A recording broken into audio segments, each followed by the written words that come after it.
temos a presença de todos e esse curso, como todos têm conhecimento, está inserido dentro do programa de altos estudos da CAPES. Ele teve decididamente todo o apoio, sem o qual não teria acontecido, da Universidade Unibam e, principalmente, em nome do Conselho de Pós-Graduação e Pesquisa, a professora doutora Aldalisa Esposati, que é a nossa pró-reitora de pesquisa e pós-graduação. O professor Jeremy Kilpatrick foi laureado com a medalha Felix Klein pelo Comitê ICMAI.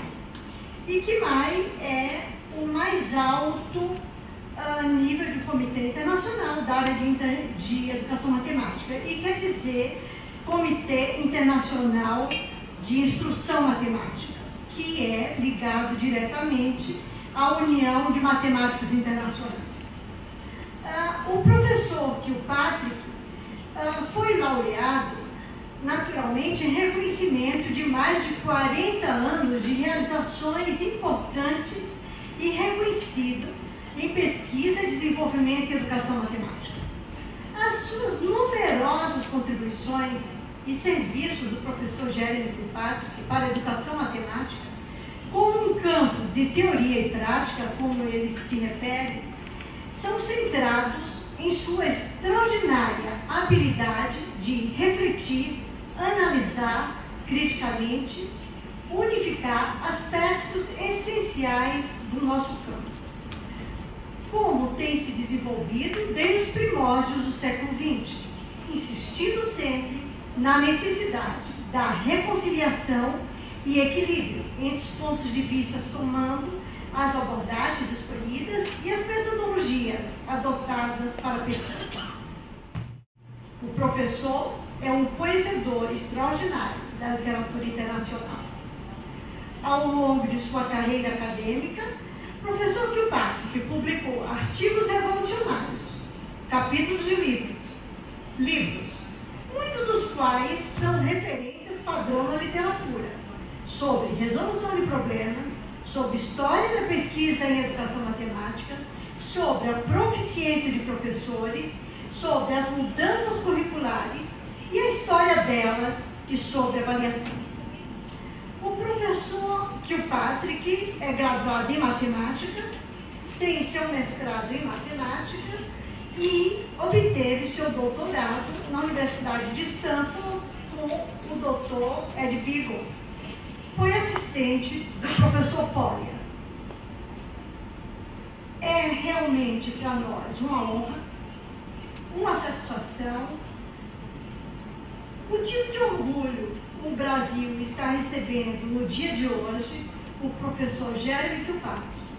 E com a transmissão via internet e com a possibilidade de filmarmos essas aulas que o professor Kilpatrick está ministrando na Unibam, para que ela possa ser divulgada junto à nossa comunidade, é uma contribuição que nós temos que realmente agradecer infinitamente. Muito obrigada, professor Kilpatrick, e eu gostaria de uma grande salva de palmas para saudar o professor Kilpatrick.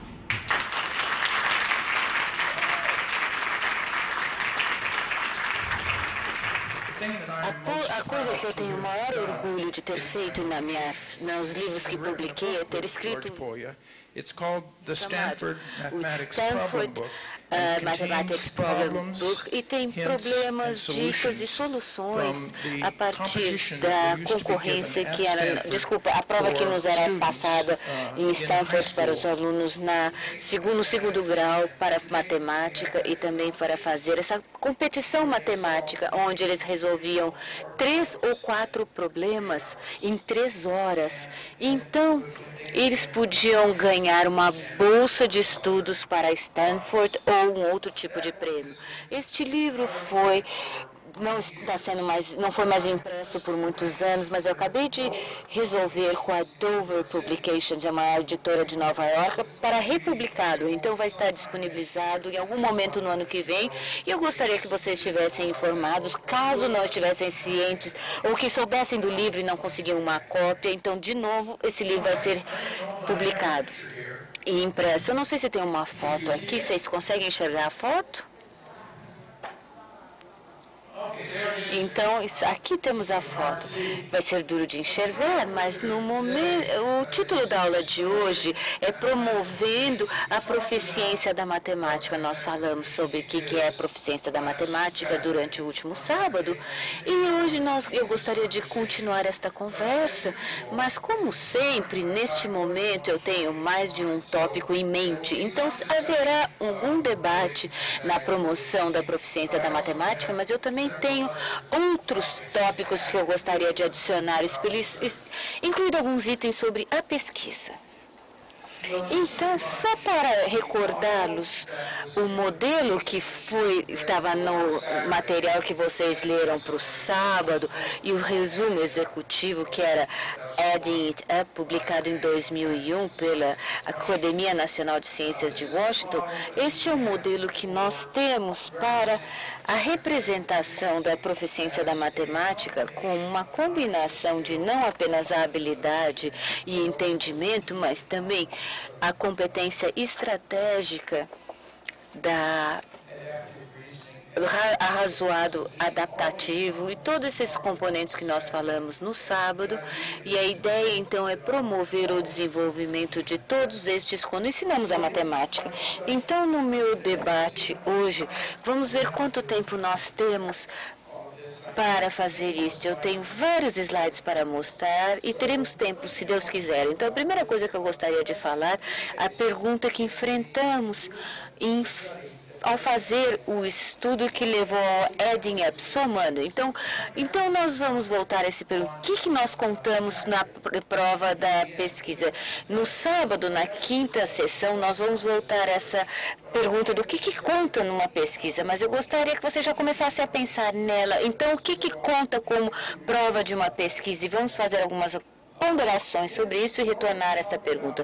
E daí, ao falar da promoção da matemática de proficiência, então a guerra das matemáticas, eu não sei a situação aqui no Brasil com relação à guerra das matemáticas, eu sei que existe pelo menos 2 tipos de guerra, e nós já falamos sobre isso no sábado também, mas para nós, parte dessa briga, disputa sobre a guerra da matemática é a pergunta, é uma maneira de falar sobre isso, é a instrução direta versus o descobrimento. Algumas vezes o descobrimento é substituído pela construção, mas é substituído por outras palavras também, mas vou abordar isso também.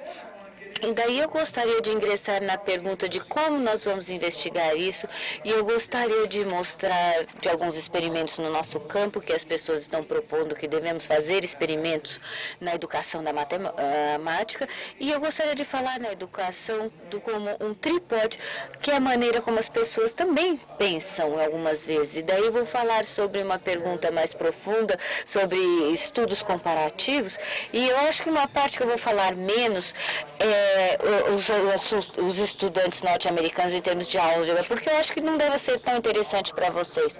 O único motivo que eu ia apresentar isso era mostrar uma ótica diferente, mas o último tópico que eu quero falar sobre demanda cognitiva. Vou investir tempo nisso, eu não sei se vocês tiveram tempo de ler a leitura para o dia de hoje, mas o artigo que eu solicitei que vocês lessem para hoje fala de uma versão da demanda cognitiva, e eu quero dar um tempinho para isso. Então, esse é o programa de nosso dia e vamos ver o quanto que nós conseguimos cobrir de tudo isso.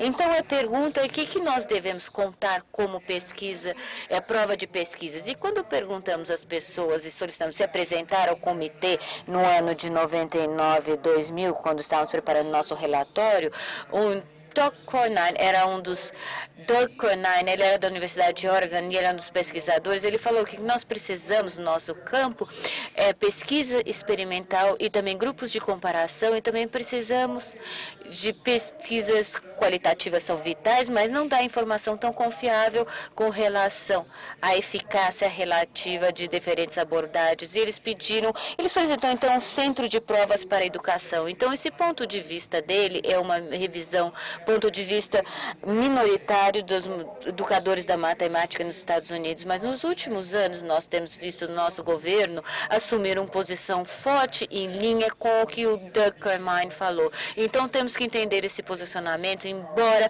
a maioria dos meus colegas não concordem com o que o Doug falou. Uma outra pessoa que nós já ouvimos foi Joe Bowler, que naquele momento ela estava em Stanford e agora ela está em Sussex, no Reino Unido, onde ela fez o seu doutorado. E eu não sei se vocês conhecem o livro dela, é um livro fantástico, Experiencing School Mathematics Teaching Styles, Sex and Settings. Se vocês não estiverem familiarizados, vocês talvez queiram dar uma olhada. Eu acho que já foi traduzido, mas não tenho certeza, mas foi revisto para o público norte-americano e também não sei mais dados sobre isso. De qualquer forma, Joe, ela olhou duas escolas secundárias na Inglaterra, uma denominada Phoenix Park e a outra escola, eu não lembro o nome agora no momento. De qualquer forma, eram duas escolas e em Phoenix Park os estudantes foram melhor nos exames nacionais, embora, ao invés de ter uma instrução direta e objetiva, eles tinham problemas que não estavam abertos com números de grupos mistos. Isso é uma novidade para o pessoal no Brasil e no Reino Unido. Isso está se tornando uma grande questão para aqueles nos Estados Unidos também. Respostas abertas. Ok. Continuando sobre essa ideia, como nós podemos julgar as pesquisas? Koenig, outro colega, e outros fizeram um artigo para o estado da Califórnia chamado High Quality Experimental Mathematics Research, a pesquisa de matemática experimental de alta qualidade. Esse estudo teria que ser experimental ou pós-experimental, ou quase experimental. Eles tiveram que fazer uma validade interna, externa também, e o que eles chamaram também de eficácia na abordagem, digamos, o método ou o tratamento foi bem especificado. Eu acho que, espero que eles entendam o que é validade interna e externa, né? Vocês estão falando. Agora, de toda maneira, o que é importante aqui, eles começaram com uma pesquisa de quase 1000 artigos e quando eles apresentaram os seus critérios, chegou em número de 111, então muitas das pesquisas não foram ainda apresentadas para análise e o seu primeiro relatório só baseou em 77 estudos. Sendo assim, você termina sem capacidade de dizer muita coisa, porque você não tem um número de estudo ainda suficiente para poder julgar direitinho. Agora, outra alternativa, outra abordagem para julgar as pesquisas, gostaria de mencionar esse pessoal do estado de Michigan, Wilson, Floden, Fermi Mundy e Suzanne Wilson. Eles fizeram um estudo com o nome de Teacher Preparation Research, pesquisa de preparação do professor. O critério que eles usaram, bem interessante, tinha que ser um estudo relevante, eu concordo, o estudo tem que ser relevante, publicado num artigo que é normalmente bem visto e bem revisto pelos colegas. Isso eu acho muito importante, porque você pede uma espécie de assistência para os seus critérios. E tinha que ser publicado, ter sido publicado nas últimas 2 décadas. Nós temos problemas aqui, porque tem tanto trabalho, além de 2 décadas, espero que não seja mais de grande, que seja considerado ainda de grande valia quanto à educação dos professores dos Estados Unidos. Eles usam todas as experiências. Em outros países também se insiste que os estudos todos pareçam com a educação voltada para os professores dos Estados Unidos, mas eu acho que isso é impossível, porque hoje você não pode restringir a sua atenção apenas a um país. Eu acho que a coisa tem que ser mais vasta. Você tem que fazer pesquisa no seu país, mas mesmo assim você não pode restringir as coisas. Você tem que ver oportunidade como outros países e outras pessoas pensaram naquele problema. E também tem que ser empírico e rigoroso. Tem que ter padrões, e no caso eles fizeram 6 padrões. Olha essa lista com interesse, porque, é lógico, é uma lista meio louca, mas, por outro lado, ela faz sentido, não? Eu mencionei isso ontem, sobre esse estudo, ou anteontem. Nós voltamos, no sábado, quer dizer. Esse estudo foi considerado pela Academia Nacional de Científica e foi um comitê que produziu o seu relatório em 2002, que nós chamamos de Scientific Research in Education. É um assunto de grande debate nos Estados Unidos entre as pessoas que dizem, sim, esses são os critérios que nós precisamos na nossa área, e as pessoas que dizem, não, eu acho que é muito estreito, muito restrito. Voltaremos a esse ponto mais tarde. Assim, no ADNAP, nós tentamos ser mais generosos, nós não restringimos muito, tentamos ser mais gerais também. Nós colocamos nos Estados Unidos, sim, mas nós perguntamos o que foi relevante. E isso é importante, você tem que ser relevante para o tópico que você esteja discutindo, e então não é um mau critério. E você tem que ter bem embasado o seu assunto, digamos, porque para não ser mal compreendido pelas pessoas, ele tem que ficar firme a certos tipos de teste, tem que ser saudável, a gente tem que acreditar no que a gente está falando. E, finalmente, ele tem que ser generalizado, digamos, certas implicações além da colocação local. E essa regra para vários estudos, alguns estudos de caso, seguiram essa linha. E, ao mesmo tempo, nós tínhamos em NADIRAP um critério que não é para um estudo único, mas sim para muitos estudos. Se você tiver muitos estudos sobre um tópico, então a pergunta para nós se torna, nós estamos olhando a mesma coisa, ou às vezes são qualidades baixas e existem outros critérios, digamos, eles estão apontando a mesma direção, digamos, nas localizações, circunstâncias, grupos, eu estou juntando tudo e fazendo uma verificação geral, e às vezes em algumas redes, nós temos que ver se aquilo faz sentido, e na teoria também aquilo faz sentido. Esse seria um critério que para nós é o mais importante, perguntar, se você observar todas as pesquisas em um tópico especial, como é que eles se juntam, como é que eles se unem, eles apontam para a mesma direção, eles dão a mesma conclusão, que faz sentido, senão nós temos que dizer, não fizemos pesquisa suficiente para chegar a uma conclusão juntos. Se for o contrário, nós podemos fazer uma conclusão, e foi isso que nós fizemos no NADIRAP, na nossa publicação. Aqui nós temos o resumo de alguns tópicos e as diferentes maneiras que nós observamos no ADNIRAP. No caso do aritmética do número completo, eu acho que eu mencionei o número integral. Existe muita pesquisa sobre isso, e muitos são bem saudáveis, de alta qualidade e válidos, e sem dúvida são coerentes, razoavelmente coerentes, nos dão generalidades que nós podemos usar. São todos os tópicos que nós olhamos os seguintes, nós olhamos álgebra, geometria, todos os números, o tópico que nós tivemos maior cuidado e as melhores provas foram justamente a aritmética do número integral, inteiro. Agora, as calculadoras também. Vocês lembram, o nosso estudo foi desde o prézinho até a 8ª série, então não há muito debate quando as pessoas estão em alto nível de estudo, mas se debate muito se os alunos do prézinho até a 8ª deveriam usar na escola elementar, na escola fundamental, se eles deveriam usar a calculadora e como deveriam usar. O interessante é que, embora haja muita pesquisa sobre calculadora, calculadoras, a maioria deles mostram que as calculadoras não ferem ninguém, não afetam tanto assim, não destrói a sua mente. Pode usar, é legal. Você pode ainda saber bem aritmética, usando a calculadora. Agora, como e quando devem ser usados? As pessoas não observaram ainda bem essa questão. As pessoas observaram calculadora sim ou não, mas elas não estudaram o assunto, como usar e quando usar. É isso que os professores têm que saber. E aí começa o nosso problema para tirar conclusões a respeito, porque nós não tínhamos provas suficientes.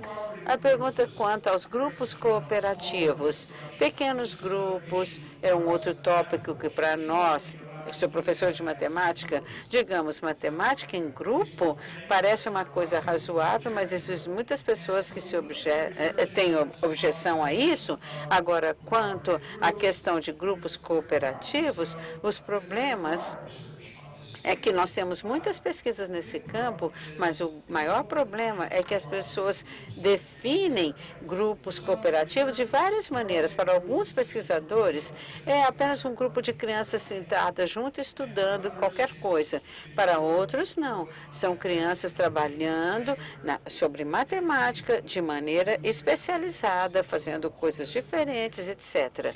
Então, há uma estrutura especial, assim, para os grupos cooperativos, para alguns pesquisadores. Agora, o problema aqui é como generalizar esses diferentes estudos quando as pessoas não têm a mesma definição sobre o grupo cooperativo. Esse era o nosso problema.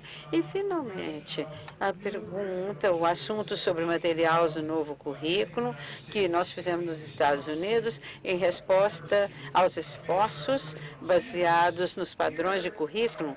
Aqui, na época que nós fizemos nosso estudo, não havia estudos suficientes e nós tivemos pouca coisa para comparar.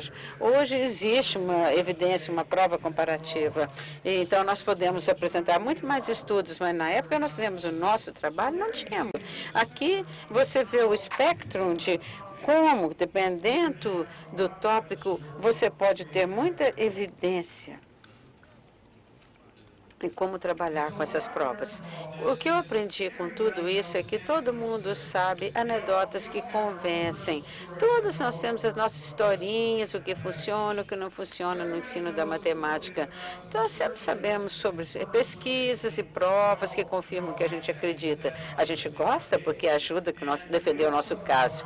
E nós também sabemos se existe uma prova em pesquisa que seja inaceitável ou não convincente. Depende de que lado da mesa você esteja sentado, a pesquisa parte justamente da batalha, da batalha da matemática, e o que acontece nos Estados Unidos. Aqui, para resumir o que acontece com esse relatório EDNINAP, como eu mostrei para vocês no sábado, o nosso conselho de pesquisa no mundo é singular. Ele faz pesquisas independentes, envolvendo muita ciência, tendo diferentes pontos de vista e fazendo isso em contrato com o governo. O governo diz, nós temos uma pergunta, queremos uma resposta, faça o estudo, e a gente faz. Nós, no nosso comitê, nós nos reunimos outras vezes, trocamos e-mails, temos grupos que se reúnem. E a coisa importante que eu acho que resultou foi que, mesmo com alguns membros do nosso comitê tendo pontos de vista diferentes sobre a batalha da matemática, nós desenvolvemos uma premissa onde nós poderíamos trabalhar juntos. E, reunindo várias vezes, nós paramos de fazer um discurso para o outro e passamos a falar um com o outro, e gostar um do outro, e desenvolver um clima para que pudéssemos trocar opiniões de maneira franca e respeitando um ao outro. E o nosso trabalho foi revisado por revisores independentes, monitorados por 2 membros da Academia Nacional. Foi um processo muito bom. Eu acho que produz bons relatórios. A EDNINAP foi que foi bem usado nos Estados Unidos, bastante, para influenciar os programas de currículo, e nós temos bastante prova nessas publicações. Eu acho que valeu a pena os 2 anos que nós gastamos nele. Mudamos agora e falemos sobre instrução direta versus descoberta, porque, como eu mencionei, é uma maneira de colocar o contraste que as pessoas fazem com relação ao mundo da matemática. Às vezes, em vez de instrução direta, se fala sobre lições scriptadas, digamos. Quando você segue um script, você segue um roteiro, é lição com roteiro. Digamos assim, as professores sabem o que eles têm que dizer, porque tem um script, fala isso, fala aquilo, e o estudante fala isso, fala aquilo. Realmente, é um script quando você faz, por exemplo, uma disseminação de coisas que os professores podem seguir. É lógico, é para os professores de matemática, mas uma outra alternativa, uma outra approach, abordagem, seria quando os alunos interagem. Uma outra maneira de mostrar desse contraste é que, de um lado, você tem um trabalho que é focado no professor e centrado nele. O professor quer que faça isso e ouça aquilo. E, do outro lado, você tem os estudantes sendo centrados. Eles são aqueles que são os atores e que fazem a matemática, não estão só ouvindo o que o professor fala. Eles não estão seguindo roteiro nem script. Esse contraste aqui, como é que eu colocaria? Uma lição com um roteiro, o professor não tem que saber tanto matemática assim para seguir o roteiro. E, por outro lado, se o professor vai deixar os estudantes fazer a sua própria investigação, sua própria pesquisa e interação, então o professor tem que estar pronto para acontecer qualquer coisa e ele saber responder. Ele está lá, então exige muito do professor. Do outro lado, nós temos, então, as lições com roteiros. Os professores os estudantes são menos ativos, menos interativos, do que se eles descobrissem através de si mesmos. As lições com roteiro são mais rápidas, menos tempo, e interação e investigação leva muito mais tempo, não? As lições com roteiro levam a menos variabilidade através das salas, e quanto a investigação, você tem variabilidade. A motivação é menos motivado no roteiro, porque é mais motivador quando você trabalha sozinho. E os objetivos são mais focados nas lições de roteiro, porque você, sem dúvida, tem as coisas mais avançadas. E agora, por outro lado, quanto à interação, é menos focada, porque o aluno pode levar você para um lugar que você nem pensava que você iria. Então, agora, é muito mais fácil avaliar quando você tem um roteiro do que parece que é um ensino da matemática que é do lado direito ou do lado esquerdo aqui. Nós podemos falar sobre isso. Vocês, por favor, falem sobre isso. Um ponto que nós precisamos ter em mente quando nós pensamos sobre métodos quanto a ensinar matemática, vejo a proficiência da matemática, é que não há método de instrução que seja superior, uniforme, igual para cada aluno, professor, tópico, contexto dentro do currículo escolar, cada condição que você acha nas escolas. Isso parece tão óbvio, é um axioma tão óbvio que não deveria levar a nenhuma discussão.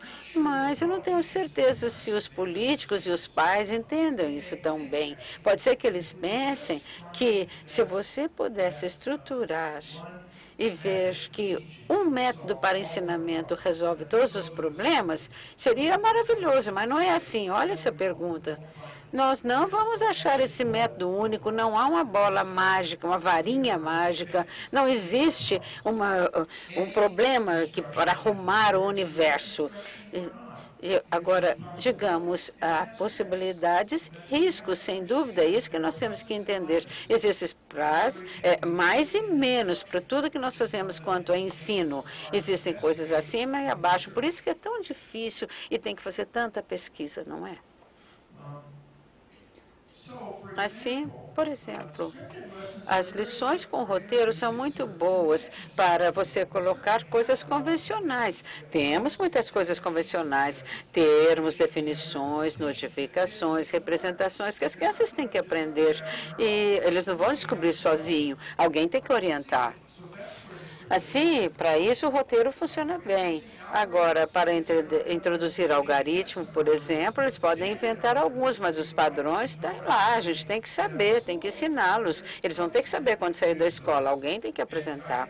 E também práticas e revisões das estruturas, das instruções. Tudo isso, o professor, tudo que é estruturado e que necessita um guia, o professor tem que estar ali. Agora, por outro lado, se você quiser desenvolver algumas maneiras bem práticas para resolver os problemas, que seriam, então, heurísticas e estratégias, então, nesse caso, como é que você pode resolver os problemas? Você tem que fazer sozinho. Então, o aluno tem que trabalhar sozinho. Se você quiser que haja indução de padrões e generalizar, digamos, o professor de matemática pode fazer a indução para você, mas não é a mesma coisa que o aluno trabalhar sozinho. Aprender a ter estimativas e aproximações e fazer ligações é uma coisa que requer que o estudante faça por si e também desenvolver a intuição sobre conceitos e princípios. O aluno tem que fazer. George Paul, uma das minhas coisas favoritas que ele diz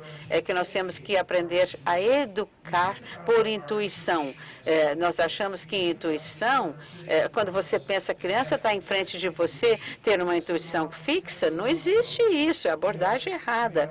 Nós temos que pensar que nós temos que educar a intuição, para melhorar a intuição do aluno, para ele usar de maneira melhor quanto à matemática. Isso é um desafio.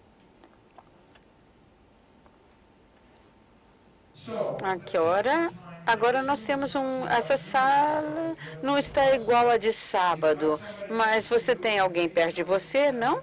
E alguém perto que pode conversar com você. Eu gostaria que vocês agora gastassem uns minutinhos falando em grupos de 2 ou 3 ou 4. Quais são os problemas que você vê? Porque quando nós colocamos as coisas na mesa, eu não tenho onde escrever aqui, mas nós vamos falar sobre as coisas. Quais são os problemas que você vê em conduzir as pesquisas, comparando com 2 métodos de ensinar matemática? Nós temos muitas pesquisas sobre essa estrutura. Existem problemas associados com eles. Eu quero ver se vocês podem identificar como problemas. Então, passa uns minutinhos. Quais são os problemas que você associaria ou você veria na condução de pesquisas para comparar 2 métodos de ensinar matemática? Muito bem. Então, gostaria de voltar agora.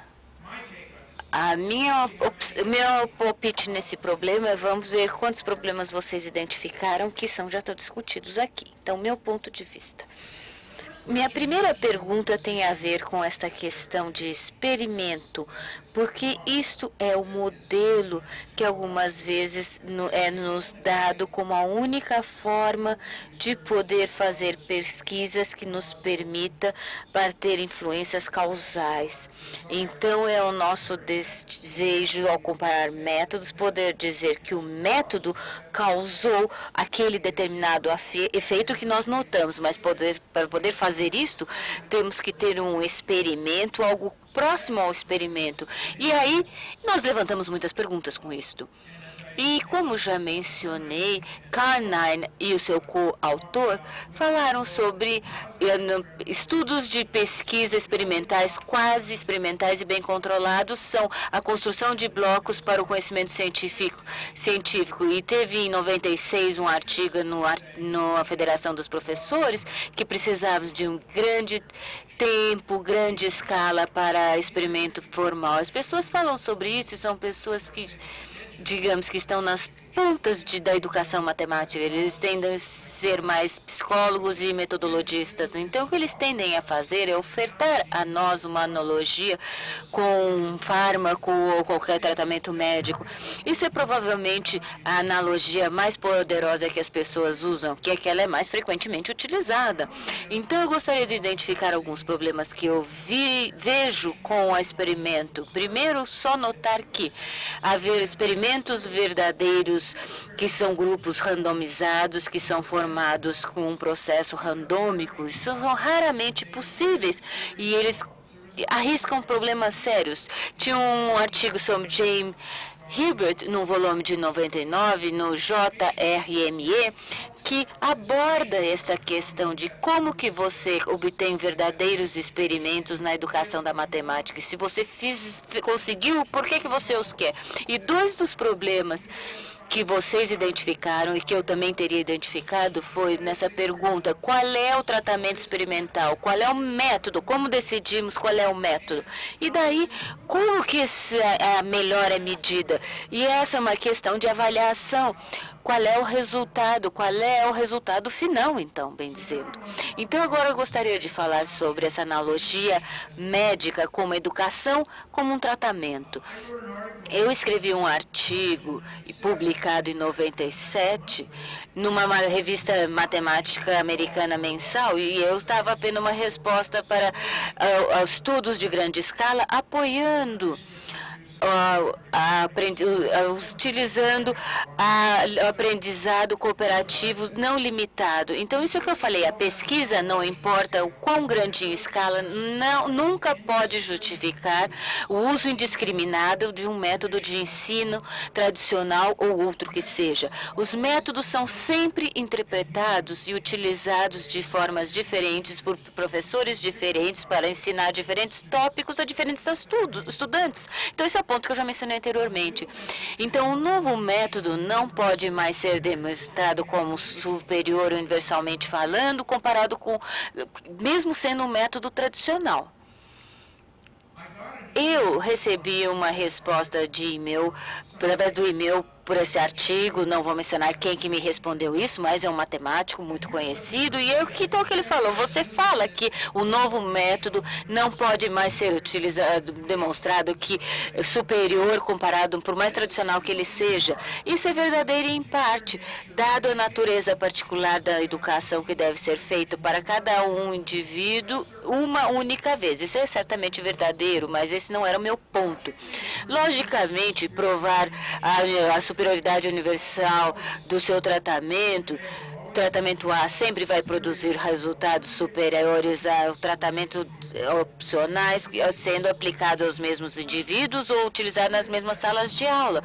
Bom, isso em princípio é impossível. Então, o problema prático faz com que seja mais difícil do que a impossibilidade empírica sugerida, mas certamente você deve acreditar que alguns métodos podem ser razoavelmente demonstrados como superiores a outros métodos na vasta gama de estudantes. Então, o motivo de eu citar isso é que isso demonstra quanto as pessoas pensam sobre a pesquisa educacional, mas eles perderam o meu ponto, que é a impossibilidade virtual do tão conhecido pesquisa de métodos comparativos na educação. É um argumento que é quase que impossível fazer um estudo desse tipo que nós estamos falando. Então, a educação não é a mesma coisa que medicina, especialmente porque os métodos educacionais não têm uma especificidade. Então, isso, por exemplo, nós podemos fazer uma pergunta: o que nós queremos dizer com aprendizado cooperativo? Utilizando modelos manipulativos e concretos? É a resposta de alguns. Os métodos de comparação exigem que você especifique estes. Então, vamos falar sobre métodos de comparação. Como que podemos definir a definição agora para aprendizado cooperativo? É um exemplo que ilustra o problema. Como você pode assumir os seus efeitos serão os mesmos, independentes do que foi ensinado e o que se pediu aos alunos? Como é que nós pensamos que a maioria dos estudantes aprendem mais, não interessa qual método que você está usando? Nenhum professor que eu jamais conheci usa o mesmo método todo dia para todos os estudantes, independente do tópico. Os métodos não são universais, desculpe. Isso eu foco sempre, não são universais. Pegue no seu livro-texto, por exemplo, um artigo de 1994, do Kelly, que se chamou, então, Livros de Texto Validados. Então, você assume que os efeitos do livro de texto podem ser medidos cientificamente. Aí nós temos a pergunta: como é que você mede a melhoria? Como é que você faz isso? Quais são as provas que nós usamos para decidir que os estudantes aprenderam mais com esse livro de texto A e não com o B? Existe uma padronização? um teste para ver como é que são as coisas. Isso é uma coisa que nos Estados Unidos tentaram fazer, mas o meu argumento é que você faz testes padronizados, eles não são instrumentos corretos, eles são meio assim embaralhados, eles não dão um quadro global através de vários quadros, é uma limitação. Pegamos um exemplo para entender melhor. Você tem 2 métodos para ensinar a multiplicação de frações. Se você usa o padrão, você tem sorte, né? Você tem talvez 3 itens ali da multiplicação de frações. Você não vai ter muito num teste padronizado.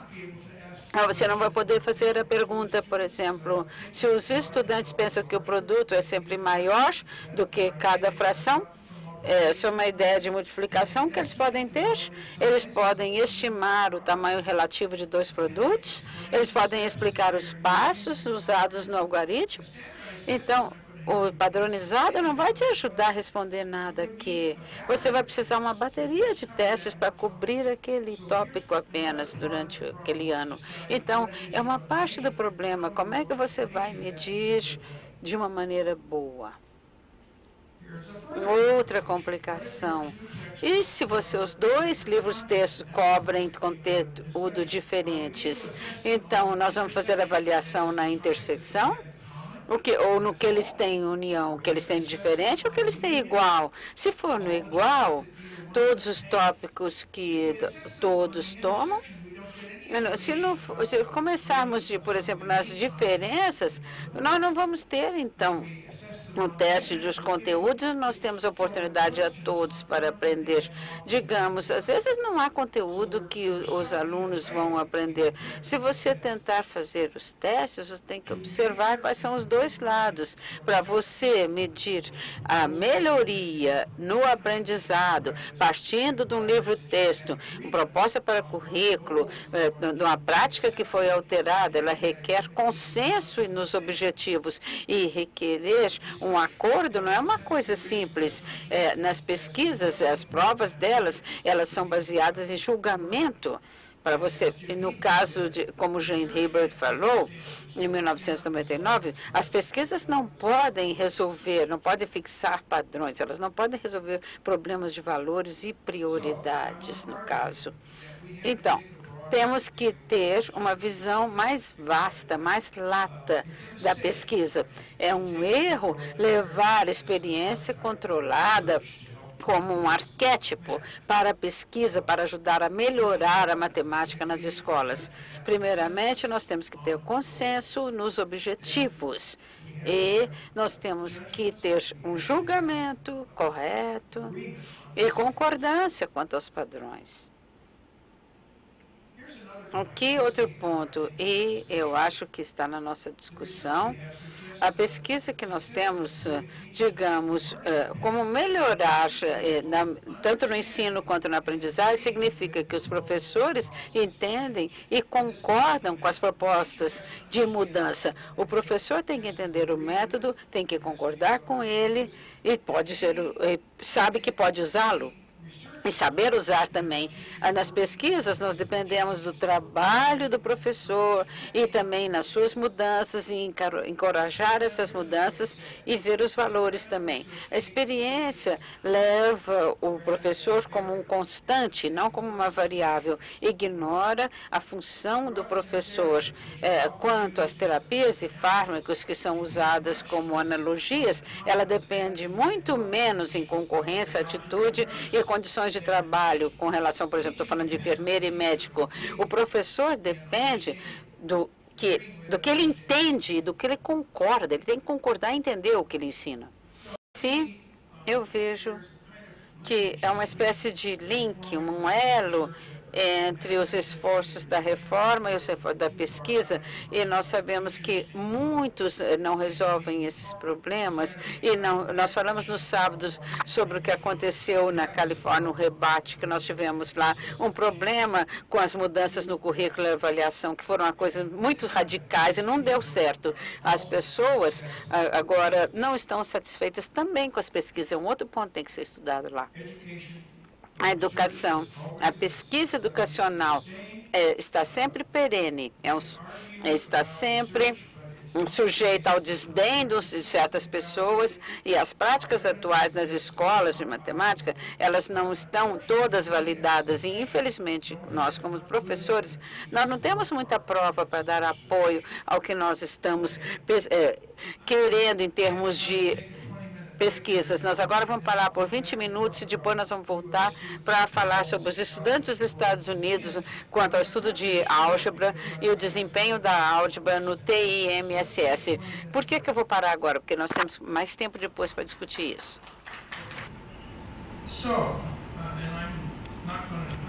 Eu não vou embora pudesse, mas eu quero apenas indicar a vocês artigo de um colega, Berma Messer, e Emerson, ela é uma ex-estudante minha, ela está em Bogotá, e Barry,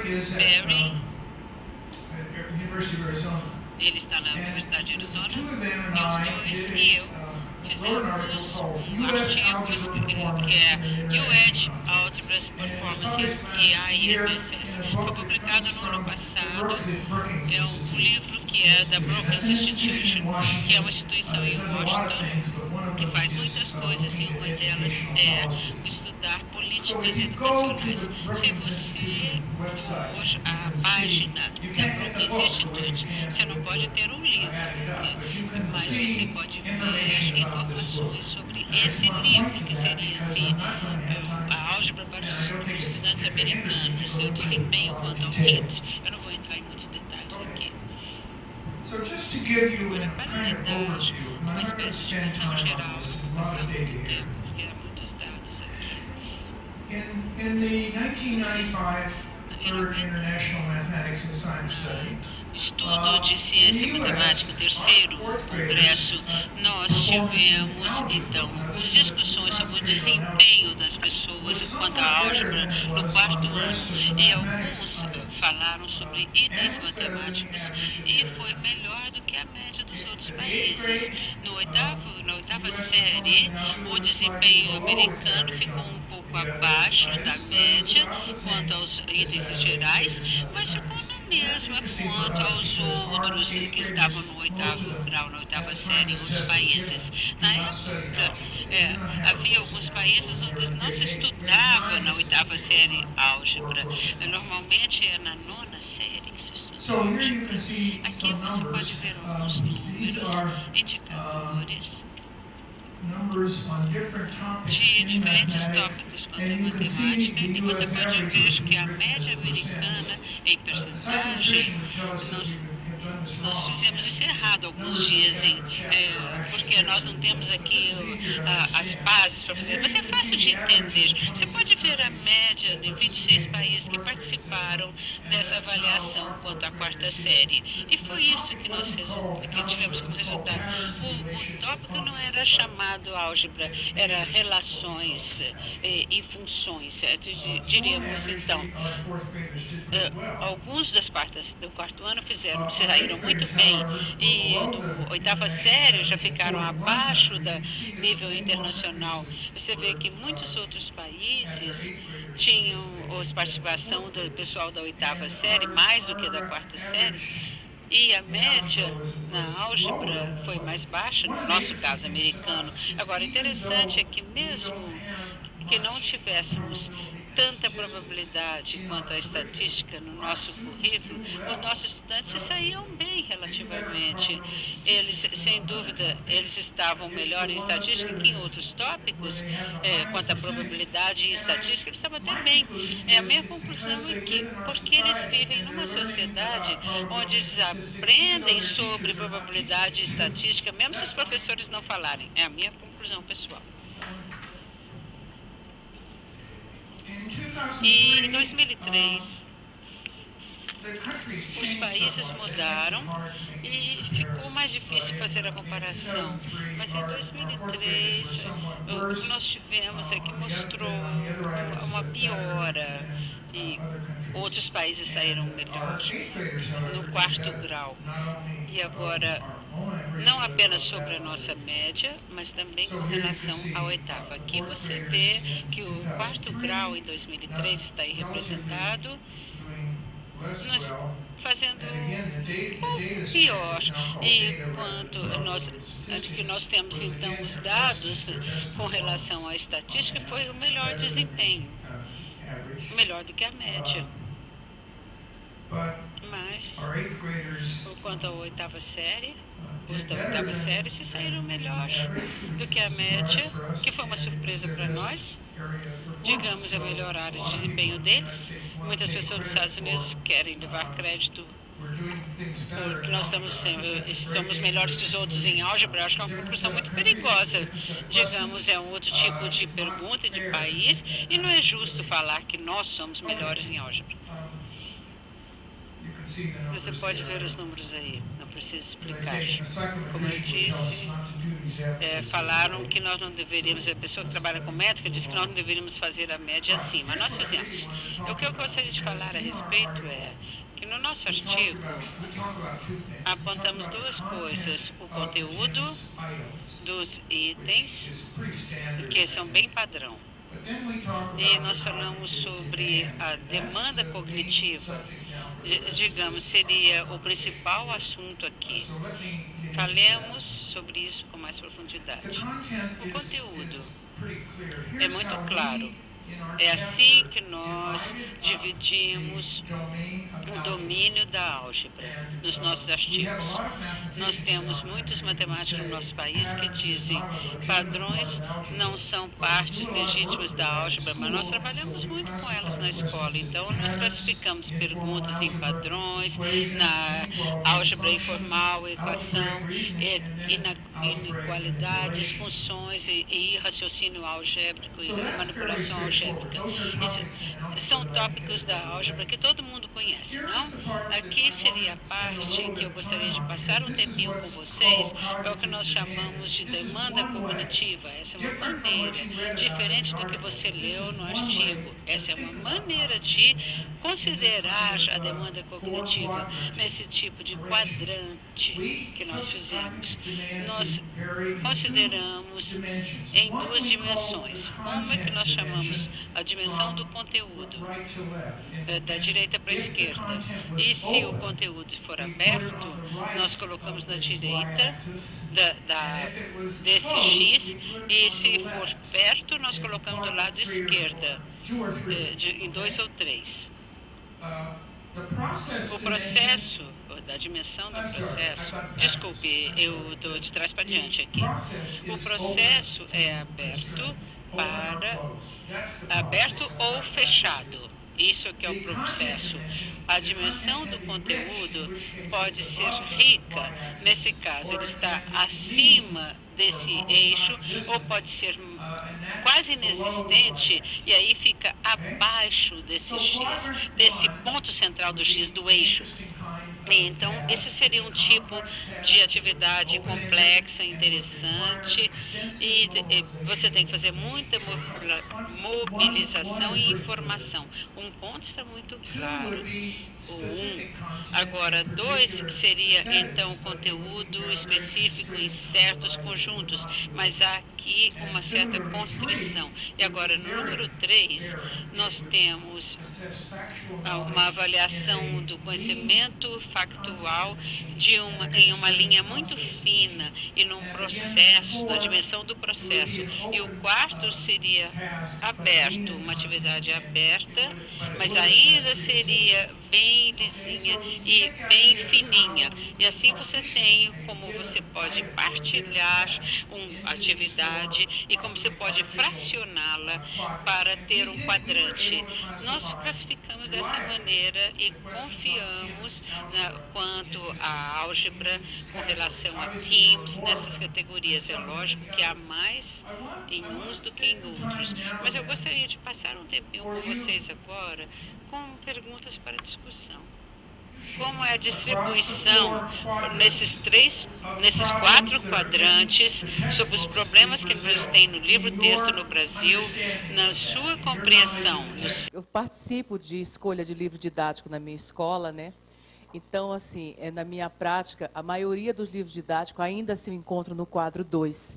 Apesar das exigências, de todos os trabalhos que estão sendo feitos, principalmente em particular aqui no estado de São Paulo, mas os livros ainda vêm bem compartimentados com os seus conteúdos, fazem sim uma certa ligação, mas os próprios autores, eles ainda fazem livros ainda na forma bem linear. Utilizando minha experiência, então, no processo de avaliação, claro que a gente tem um inventário muito restrito, né? Mas, de um modo geral, concordo que é no 2, mas vejo também uma coisa mais na tendência do 3, para tópicos mais específicos. A gente participou de um projeto sobre a questão da argumentação e da prova, e fomos analisar como que a argumentação e a prova em matemática era tratada, e a gente classificou, de uma certa forma, bastante demanda no quadrante 3, no terceiro quadrante. E eu acho que tem uma tendência, o próprio processo avaliativo mostrou isso, distinguindo algumas coleções que vocês bem conhecem, com uma passagem já para o item 4. Claro que, percentualmente ou proporcionalmente, muito menor, mas que existe. E isso mais no ensino fundamental. Porque no ensino médio, eu não arriscaria muito, não. Acho que ficaria no 2 e no 3 mesmo. É só uma observação. Na realidade, não é que não existam livros didáticos que estejam no quadrante 1. Eu acho que até nós temos 1 ou 2, muito poucos. Mas nós temos também um programa nacional de avaliação de livro didático que é disponibilizado e as escolas escolhem dentro daquela relação e o governo paga, compra e distribui para os alunos. Em geral, os livros mais bem avaliados pelos especialistas, que são a comunidade de pesquisador em educação matemática, de uma maneira geral, não são escolhidos pelos professores. Os livros mais escolhidos estão realmente aqui no quadrante 3. Mas há um estudo, a partir desse trabalho, desse programa, que tenta identificar quais são os critérios usados pelos professores. E um deles é a questão das condições de trabalho que o professor tem, que ele precisa de uma obra que atenda minimamente, no caso de fazer exercícios, atividades de fixação, etc. Isso foi apontado nesse estudo como um dos critérios, por isso que os professores acabam usando. Tem alguns que são considerados pelo programa como excelentes, destacados, com 5 estrelas, mas que o professor não se identifica na proposta ou acha muito difícil de ser implementada. Daí a razão pela não escolha. O que parece que está acontecendo no Brasil é muito semelhante ao que acontece nos Estados Unidos. Os nossos exames usam muito ênfase no quadrante 3, mesmo se tivermos livros textos e problemas quando é o quadrante 1 e 2. No caso, às vezes 4, há muita tendência entre os professores e outros a prestar mais atenção no quadrante 3. Eu não quero passar muito tempo nisso aqui, mas eu quero que vocês considerem essa pergunta. Nós chamamos, então, a atividade do questionamento da Marta, o carpete, com relação ao problema que a Marta, que está trocando o carpete no seu quarto, e, desculpe, é um problema, não é métrico, mas você tem que pensar, se fosse métrico, nós falamos 15 pés de comprimento por 10 pés de largura. É lógico que se eu mudar para metros, não dá. O quarto da Marta não tem 15 por 10 metros. Então, o importante não é a maneira métrica aqui, como é que nós calculamos quantos pés quadrados ela precisa para trocar o seu carpete, quanto que ela tem que comprar. Pense nisso, pense como é que você deve fazer como teste, como atividade. Agora, depois nós vamos passar para outra atividade.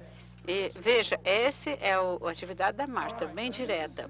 Agora, essa aqui é a atividade da Mrs. Brown. é um teste sobre a cerca. Fazer uma cerca. Eles vão criar coelhos no verão, para a feira de ciências. E eles têm 24 pés, você pensa em metros, se vocês quiserem, de cerca, para construir, então, uma espécie de chiqueirinho para manter os coelhos juntos. É um retângulo, não é? E aí, se os estudantes quiserem ter bastante espaço para os coelhos, quanto que nós teríamos a dimensão daquele chiqueirinho? Vocês têm que pensar naquele problema. E quanto tempo cada lado desse chiqueirinho teria que ter de comprimento, né? Quanto tempo? Qual a extensão?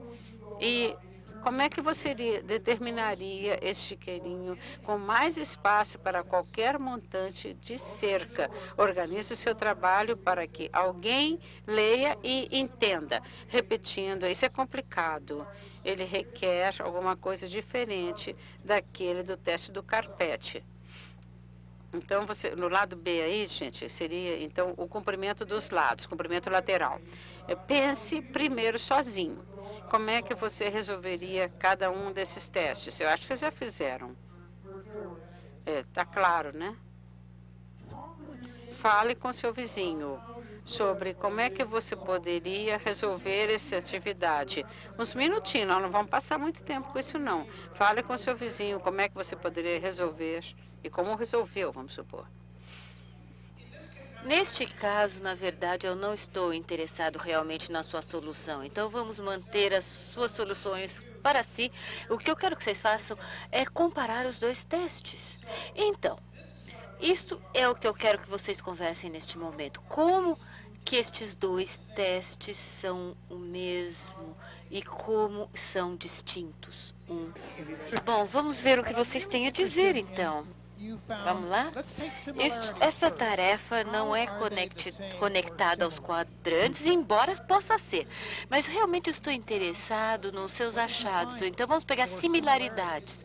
Como é que os dois problemas podem ser o mesmo ou podem, então, ser similares? Bom, numa primeira olhada, assim, ambos referem-se a cálculo de área de retângulos.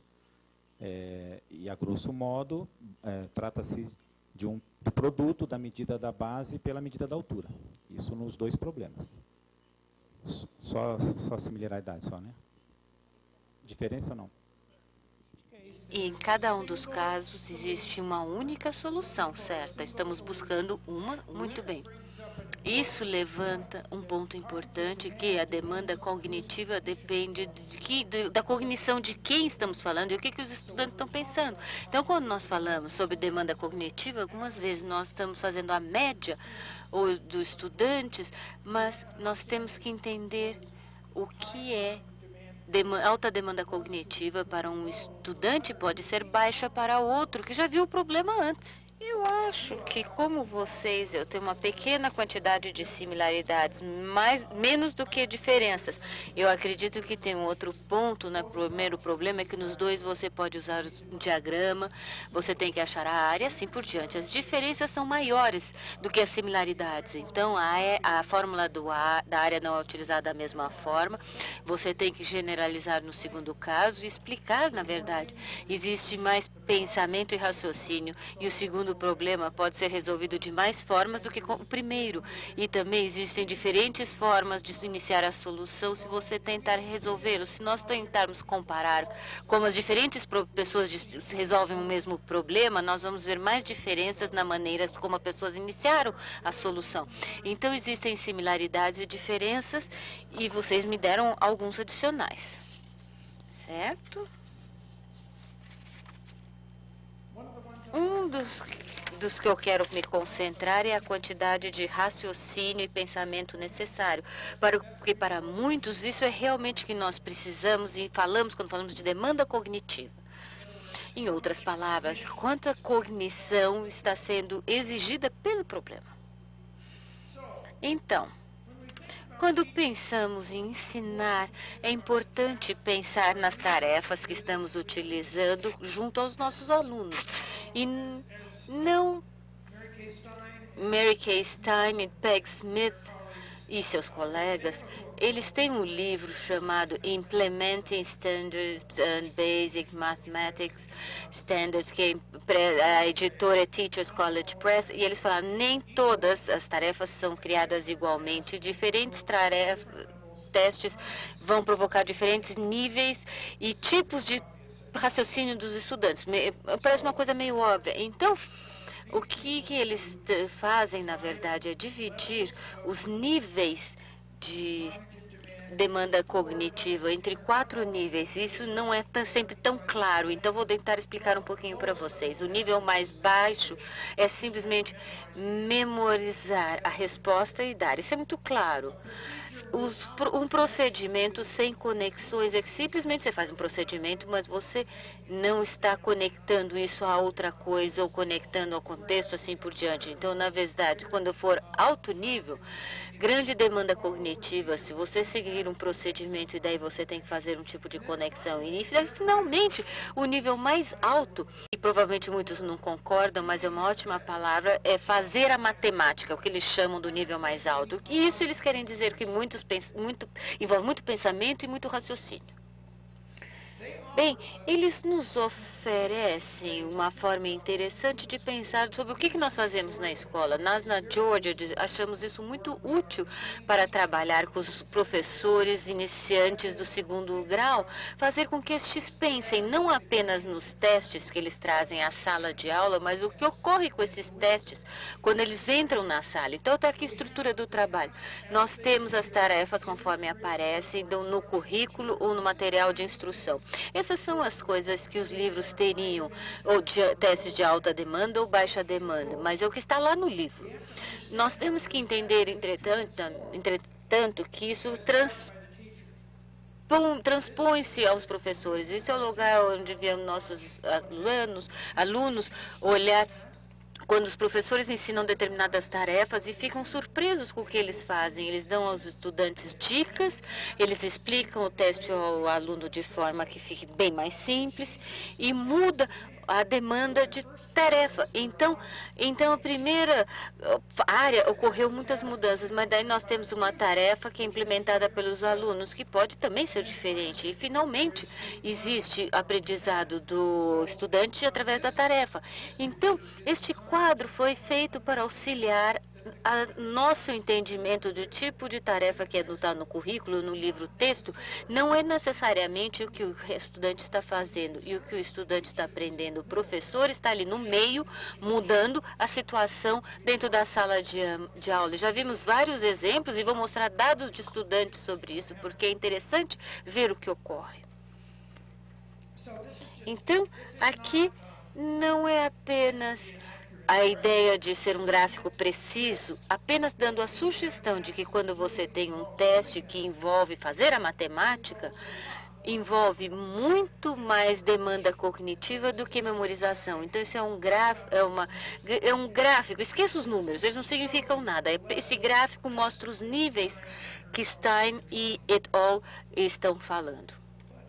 Mas eles têm feito alguns estudos do que ocorre num projeto quando os professores é administrado o teste aos professores. Então, aqui nós temos a tarefa, a teste feito aos professores fazendo matemática. 37% da tarefa, na verdade, era finalizada com os estudantes fazendo matemática, só 37%. Em outras palavras, começa com uma tarefa, que é fazer matemática, e apenas 37% das vezes sai como fazer matemática. Ao contrário, o que ocorre é que muitas vezes é que não tem nada de matemática, apenas procedimentos sem conexões, exploração não sistemática e outras coisas também. Então, É interessante notar que ocorre com uma tarefa. Você pode ver isto também, porque já vimos na Geórgia, vocês podem ver ocorrer aqui também.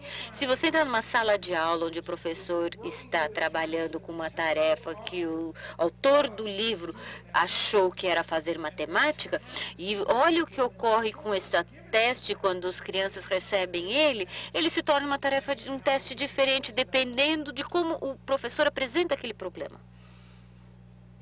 Aqui é o que ocorre com tarefas que foram estabelecidas com conexões a significados. Então, na maioria destes, 33% se torna procedimentos sem significado e apenas 43% é procedimento com significado. Embora o teste tinha procedimentos com significado, grande parte das vezes é entendido sem significado. Então, isso é o que ocorre com esses testes ou problemas.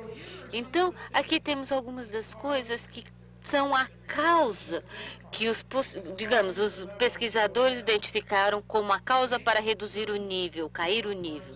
Eles fazem partes do teste serem problemáticas, então eles fazem com que ele se torne uma coisa rotineira. Ao invés de ser uma parte do problema, basicamente ele faz com uma coisa rotineira para o aluno fazer. Então, por exemplo, digamos, parte do problema é desenhar um desenho, o professor vai falar, desenhe um desenho, e quando você vê um problema assim, faça um desenho. Desta forma, você transformou isso numa rotina. E a ênfase pode mudar de entender o problema passando, será que a resposta está certa? Então, o professor não dá tempo suficiente para o aluno trabalhar no problema. Isso é uma outra questão. Os alunos não têm tempo suficiente para fazer a matemática, então os alunos começam a trabalhar com outras coisas ou não prestam atenção no problema. Então, isso ou não é um problema para eles, digamos assim. Os professores podem ter problemas de gestão de classe, que evite, então, os alunos não vão então fazer a matemática, ou você pode escolher um teste que não é adequado para aquele dado grupo de alunos, então eles não podem fazer a matemática daquele problema. E, finalmente, os professores talvez não esperem ou façam com que os alunos sejam responsáveis por um nível mais alto de desempenho, então, como resultado, eles não fazem. Aqui temos alguns fatores associados com situações onde os professores têm a capacidade de manter um alto nível de demandas cognitivas. Os professores ensinam como a fazer um andaime no raciocínio dos alunos e no seu pensamento. Eles ajudam os alunos a monitorar seu progresso. Eles ensinam como fazer tal. Eles modelam um desempenho de alto nível pelo professor ou por aqueles alunos capazes. Então, eles mostram para o aluno o que é pensar duro bastante num problema. Então, eles pedem justificação, explicação para o significado de forma como eles põem aquelas perguntas. Eles escolhem testes que fazem com que eles obtenham conexões, façam os alunos raciocinarem e, por fim, eles dão aos alunos tempo suficiente para extrapolar e explorar. Então, esse é um dos maiores problemas que nós temos. Os alunos não têm tempo suficiente para explorar.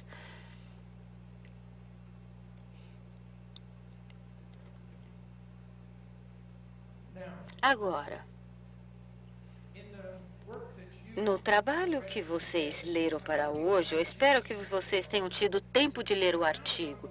Ele foi encontrado na web, eu encontrei na web, e ele vem... O título do trabalho é... Eu tenho aqui...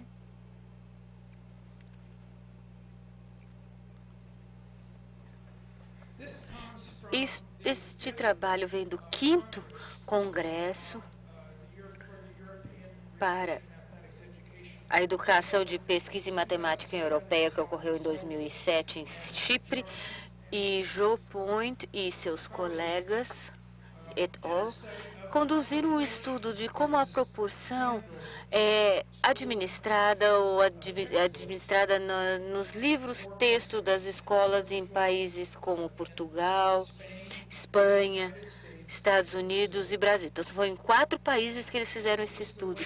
E esta é a forma como eles tem, se vocês leram os artigos, vocês vão ver esse diagrama. Esta é a forma como eles cuidaram de uma situação problemática. Apenas o livro texto americano tinha vários tipos de teste de reprodução, mas essa é uma nova forma de apresentar os novos contextos. Então, uma situação problemática, os conceitos eram definidos, havia uma síntese em algum determinado nível do livro texto, e daí tarefas impostas aos alunos. Então, era esse tipo de padrão que era apresentado para a apresentação de novo padrão. Então, é interessante ver que em alguns livros texto, as proporções eram tratadas apenas como operações em 4 números diferentes. Em outros livros, o conceito de razão era incluído e a qualidade das razões, esse tipo de coisa, muito dependente de como o livro texto administrava o processo, e eles faziam de forma diferente. Eu acredito que esse é um dos pontos interessantes do resultado dessa pesquisa.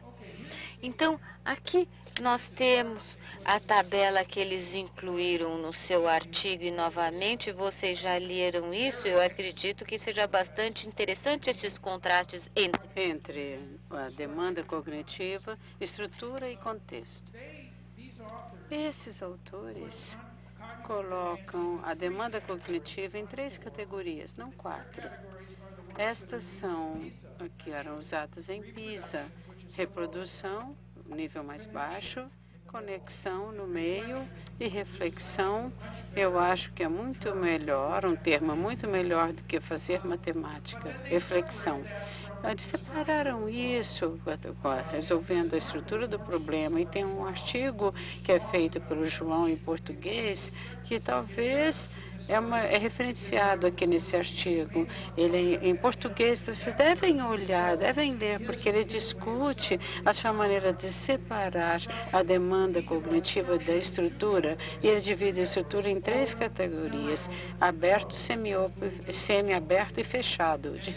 E diferente do que nós fizemos. E ele também tem 2 categorias de contexto, ou matemático ou não matemático.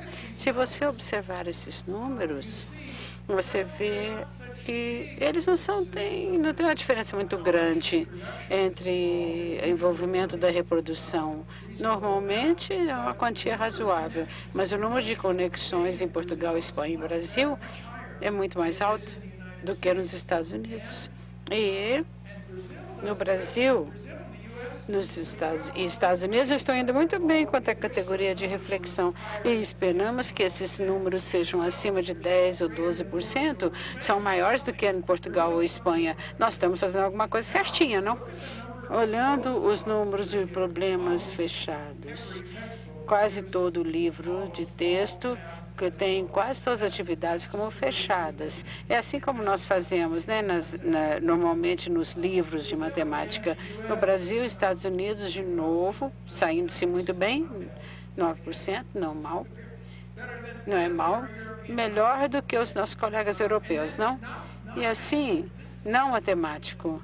Esse aqui realmente é loucura, não? Onde está os Estados Unidos? 83% dos nossos problemas nos nossos livros de matemática são dentro da matemática. Em outros países, gastam mais tempo olhando e observando o conteúdo. Então, nós temos um problema aqui, né, comparado com vocês. Eu acho que isso é super interessante. É uma tabela que eu gosto, eu espero que vocês gostem também. Aqui, o que esses autores dizem é uma espécie de resumo, ou parcial resumo, sobre os livros brasileiros, os livros de texto brasileiros. A proporção aparece em um capítulo no 5ª série. Eles olham, eles veem, e vocês podem ver, e vocês conhecem, né? Então, 2 capítulos no 6º grau. Agora, em outro país, isso talvez não seja verdade. A abordagem no Brasil é baseada no estudo das equações, padrões e regularidades. É preparado por estudo prévio da percentagem, que é diferente de outros países, e não há formalização no início, Começa com situações problemáticas e conversação. Começa falando de desenhos, personagens de desenhos. Eu sei que vocês sabem que o estudo começa assim, sob proporção. O que eu gostaria de fazer nos próximos minutinhos, e é para resumir, essa análise é uma pergunta. As pessoas de Portugal fizeram. Vocês acham que está adequada quanto à sua experiência com os livros de texto brasileiros? Eu não sei, eu não conheço os livros, eu gostaria de saber de vocês. Eu sei que esse pessoal de Portugal, vamos ver o que eles conhecem do Brasil. Se eles conhecem bem, vamos ver vocês. Eu acho que a resposta é não.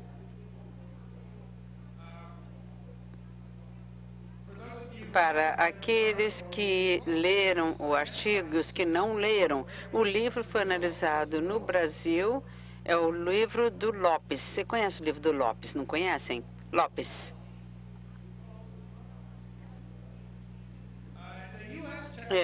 O livro americano, eu diria que é tradicional, fica no meio da estrada. Não tem nada diferente nele. É comercial, por uma dos nossos grandes editores. Não é nada especial. Mas eu acho que o livro do Lopes parece que é especial, né? Ok? Não adequa. Se vocês estivessem fazendo uma análise com os livros que vocês conhecem, o que seria diferente aqui, hein, gente?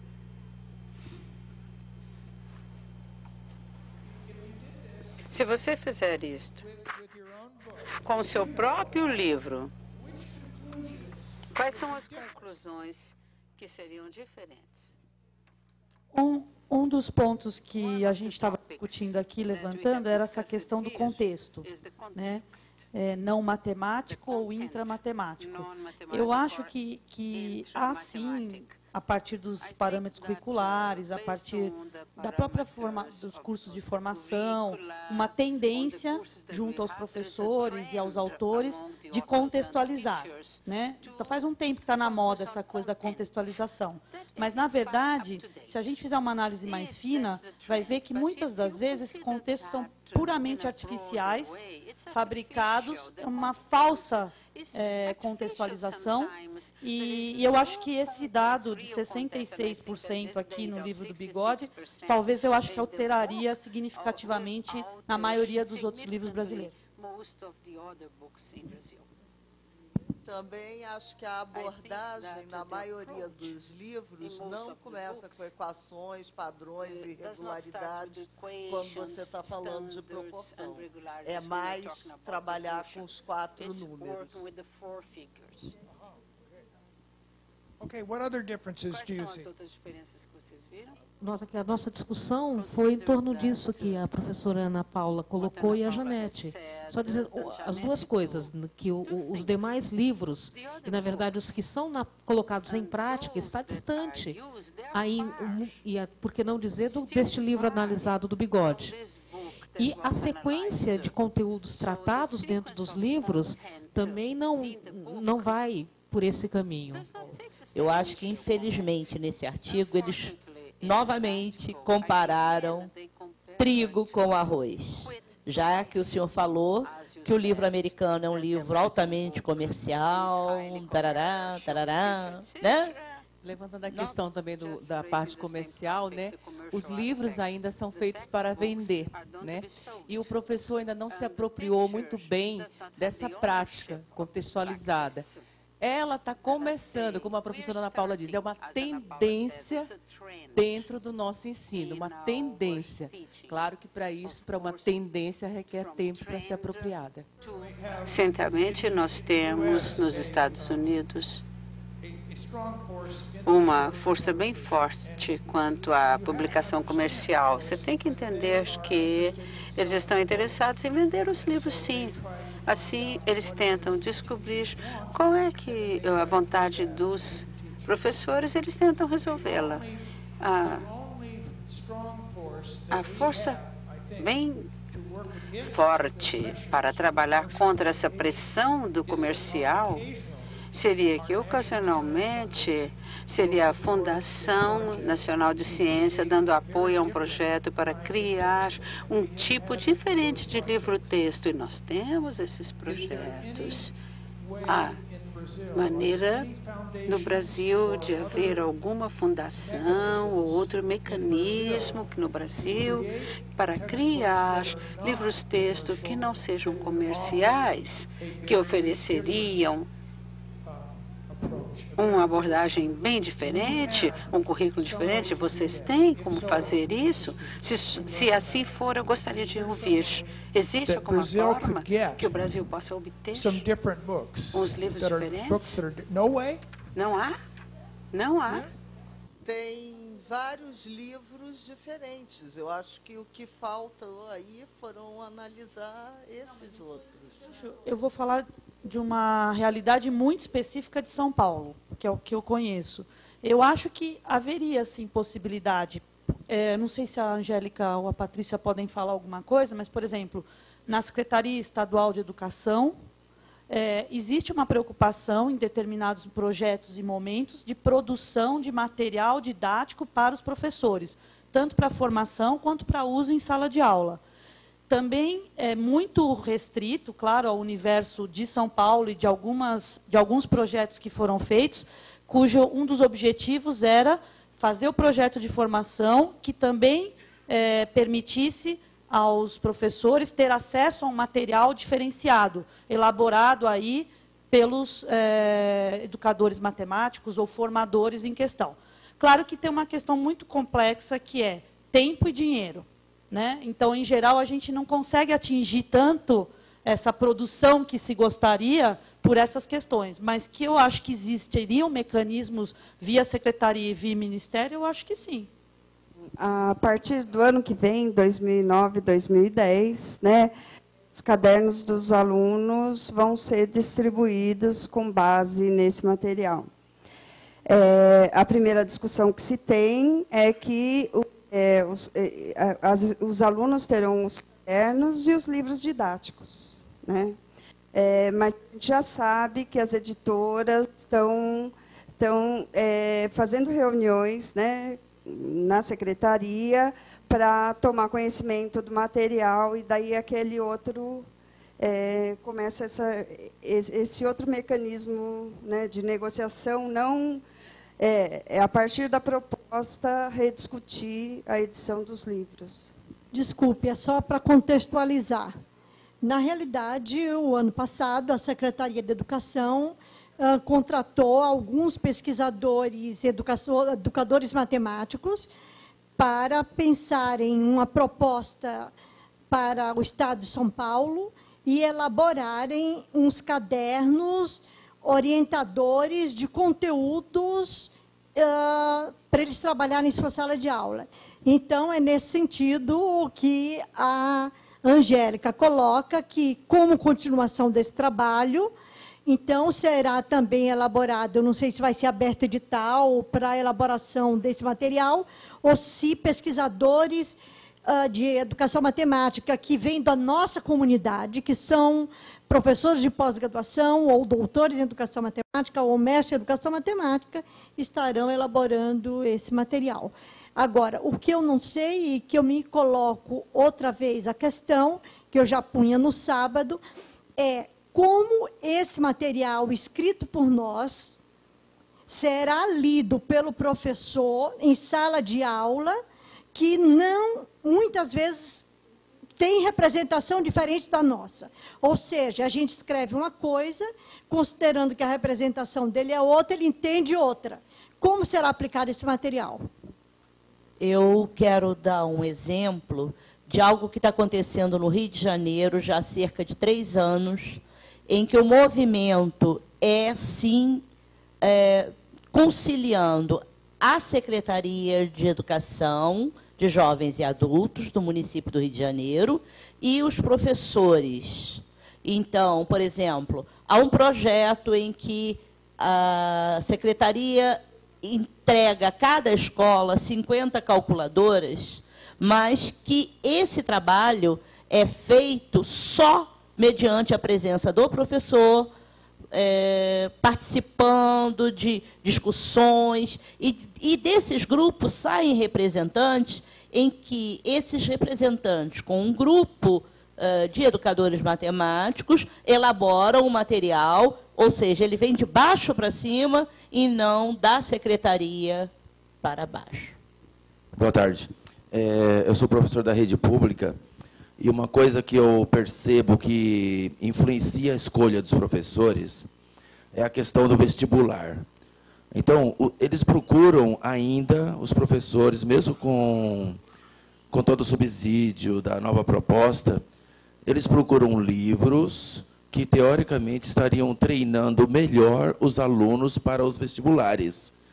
Então, o professor, dentro da escola, fora daqui do ambiente de pesquisa, ele está buscando livros conteudistas, né, que tenham bastante exercícios e que permitam ao aluno treinar cansativamente certos temas. O que se observa, pelo menos historicamente, é que essas propostas, elas são postas como normativas.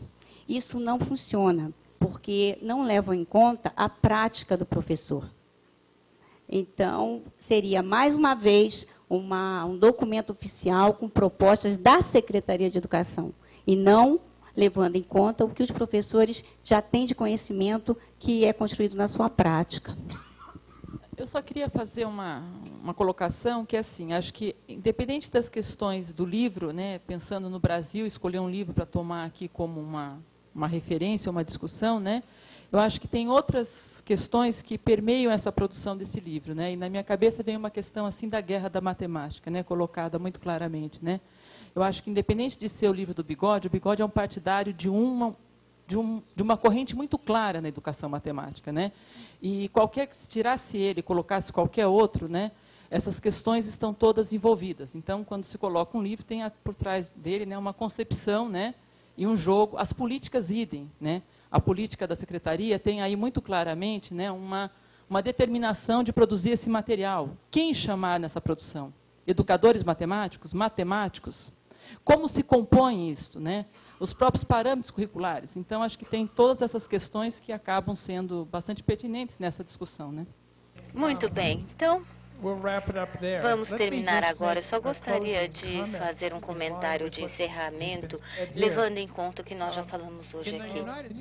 Nos Estados Unidos, nós tivemos um longo histórico de tentar tratar de livros inovadores, assim que chamamos, e esses, os melhores, foram produzidos com projetos que têm dinheiro, fundos do governo.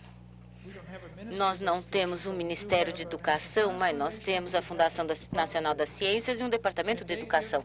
E eles dão fundos para apoiar a criação de materiais, não apenas livros, texto, mas também outro tipo de material.